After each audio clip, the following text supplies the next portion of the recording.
तो हमारे अनिल एजुकेशन के अगले एपिसोड में आप जो गणित के महत्वपूर्ण प्रश्न अपने कॉपी पर लिखे हुए देख रहे हैं उसको मैं अपने पढ़ करके और आपको बताऊंगा और आप अपने कलम में लिखिएगा। लिख रहे हैं मैं यहाँ पर।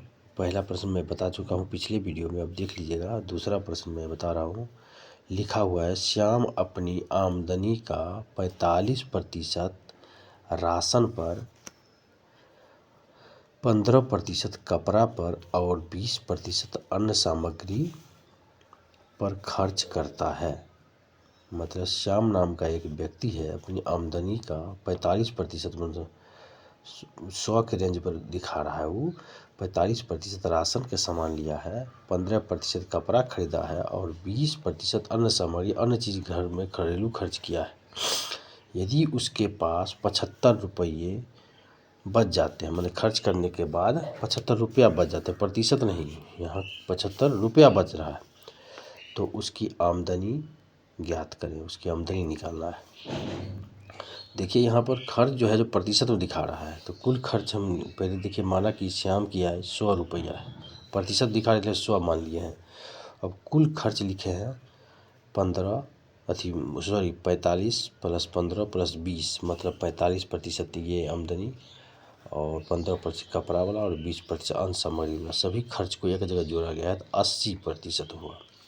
और 100 रुपया आमदनी है, 80 रुपया खर्च हुआ, तो बचत निकालने के लिए कुल बचत 100 माइनस 80 बराबर 20।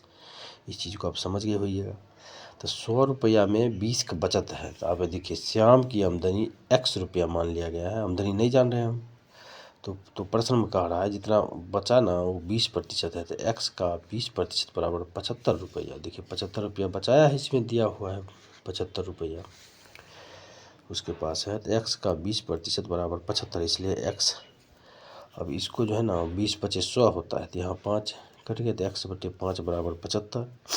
अभी गुना हो गया, x बराबर 5 गुने 75, 75 पचे 375 हुआ रुपया। ये हो गया श्याम का आमदनी। इस वीडियो को आप बार बार देखिए, इस टाइप के प्रश्न बार बार पूछे जाते हैं। फिर अगले प्रश्न में आप आइएगा। ये इस पेज का पहला प्रश्न है आपको, इसलिए मैं वह लिख देता हूँ।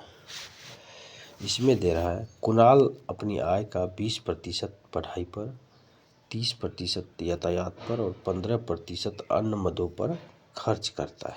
तो उसकी मासिक आय 500 रुपया है, तो वह क्या बचाता है।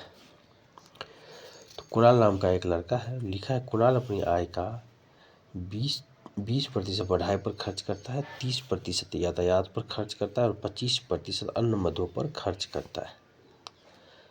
यदि उसकी मासिक आय 500 रुपये, मतलब 500 रुपया आमदनी हो,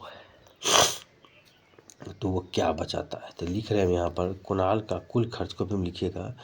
कुणाल का कुल खर्च, सब जो प्रतिशत में खर्चा है सो जोड़ रहे हैं हम, 20 प्लस 30 प्लस 45 मतलब 75। ये प्रतिशत में दिया हुआ है यहाँ पर, ये सभी प्रतिशत में, इसलिए हमने प्रतिशत लगा दिया। ठीक। अब कुल बचत, प्रतिशत में हमने 100 में खर्च है, तो 100 में बचत निकालेंगे, 100 माइनस 75 बराबर 25% बचत है। अब चूँकि मासिक आय 100 रुपया है, तो बचत 25 रुपया है। ये 100 रुपया पर था, उसी चूँकि इसलिए मासिक आय 1 रुपया हो तो बचत 25/100, इसलिए मासिक आय 500 रुपया हो तो बचत 25/100 गुने 500, तो ये 2 शून्य और ये 2 शून्य कट गया, 5 गुने 25 बराबर 125 रुपया, ये इसका बचत हो गया। ठीक, आंसर कुणाल का बचत ही हो गया। ठीक। अब अगले प्रश्न में जब आप जाइएगा तो यहाँ देखिएगा, एक संख्या का 0.05% 15 है, तो संख्या ज्ञात करें। एक संख्या का 0.05% 15 है, तो संख्या ज्ञात करें। कोई संख्या है, मान लीजिए जिसका 0.0 है, तो माना कि संख्या x है, लिख रहे हैं मानक संख्या x प्रश्नानुसार में प्रश्न में जो कार्य है उसके अनुसार एक संख्या का, एक संख्या माना कि एक संख्या जो x, तो x गुने इतना बटे 100 बराबर 15। तो ये देखिए 100 तो प्रतिशत वाला हो गया, क्योंकि यहाँ पर प्रतिशत है तो नीचे गया। और ये 1 और 2 अंक बाद दशमलव है तो 2 शून्य हो गया, उड़ा तो ये उड़ा तो 2 अंक हो, मतलब 1 पर 2 शून्य हो गया। अभी कोना कोनी गुना किए तो 5 गुने x बराबर 5x और 15 और 100 गुने 100 हुआ। कोना 5x बराबर, इसलिए 5x बराबर 15 गुने इतना, इसको गुना ऐसे होता है ना, ये गुना हो गया। 15 गुने 100 गुने 100 बटे 5, 5 दिया 15, 3 पर इकाई मतलब 2 2 4 4 ठो 0 3 पर, ये हो गया आंसर। तो आप इस टाइप के प्रश्न को बार बार बनाते हैं तो आप प्रतिशत के प्रश्न में नहीं बनाइएगा, ये पक्का दावा है। आप बार बार बनाते रहिए, बार बार बनाते रहिए, मेरे वीडियो को बार बार देखते रहिए। और जहाँ तक मैं एक शायरी आपको सुना देता हूँ, मोटिवेशनल स्पीच। लहरों से डरकर नौका पार नहीं होती, कोशिश करने वालों की कभी हार नहीं होती। डुबकियाँ गोताखोर जब लगाता है,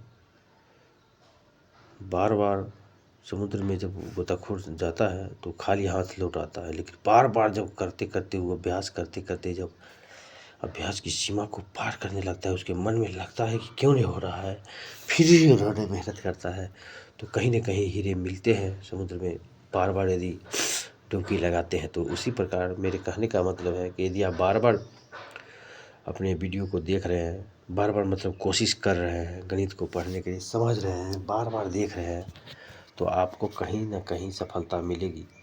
इसलिए मैं आपसे आशा रखता हूँ कि मेरे इस चैनल को देखते होइएगा, और इसमें कहीं भी कोई किसी प्रकार की असुविधा हो तो बताइएगा, मैं आपको समझाऊंगा। वैसे आप लोग फिर समझदार है, कंपटीशन के बच्चे कुछ समझदार होते ही हैं। कंपटीशन निकालना मतलब विश्व युद्ध जीतना, अभी के समय में विश्व युद्ध जीतना मतलब कंपटीशन निकालना, मतलब बहुत ही बड़ी कठिन मेहनत करनी पड़ेगी। लेकिन मेहनत तरीका से यदि आप कर जाइएगा ना तो बहुत जल्दी सक्सेस हो जाइएगा। तरीका से मतलब हर एग्ज़ाम का एक सिलेबस होता है, जैसे प्रतिशत चैप्टर में बता रहा हूँ, तो प्रतिशत चैप्टर लगभग 99% परीक्षाओं में प्रतिशत से एक प्रश्न पूछे ही जाते हैं। तो कहने का मतलब जो जो चैप्टर सिलेबस में दिया हुआ, उस परीक्षा के नोटिस में दिया गया, जी उस चैप्टर को आप पढ़िए, सही से पढ़िए उस चैप्टर को, तो आप निकाल लीजिएगा। और बेसिक रूप से पढ़िए, जो भी पढ़िए एकदम 2 ही प्रश्न बनाइए, एकदम 2 प्रश्न मात्र बनाइए, लेकिन बेसिक रूप से बनाइएगा, तो आप कहीं ना कहीं चमक जाइएगा और समझ जाइएगा।